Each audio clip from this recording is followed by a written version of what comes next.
That was the Salty Family with, of course, As the Deer. Well, listen to what David had to say here in Psalm 51, verse number 10. This happens to be one of my favorite verses. Create in me a clean or pure heart, O God, and renew a steadfast spirit within me. Now, David, of course, had been not a very good boy, had done some things that were, not so good.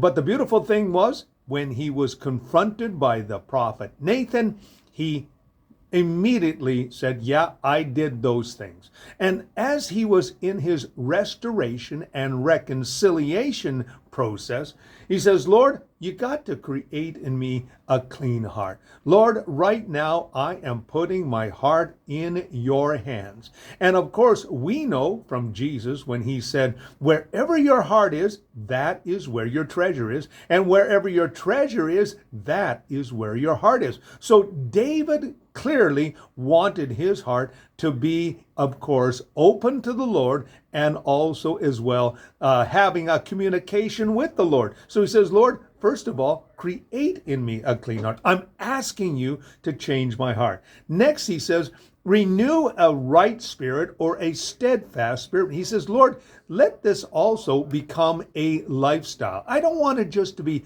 a one-time event. I want it to be who I am. I want this to be my identity, that you can trust me, that there is stability in my consistency, constancy. That's what David wants, and that's what we should want as well when we sin. The Bible tells us if we confess our sins, he's faithful and just to forgive us of our sins and to cleanse us from all unrighteousness. When we confess, the next thing we want to do is make sure that it doesn't become a habit and that it doesn't happen again. And that's what David wants, and that's what we should want as well. A little thought for you today from Psalm 51, verse number 10. Now we have for you right now, Maranatha with I Love You, Lord.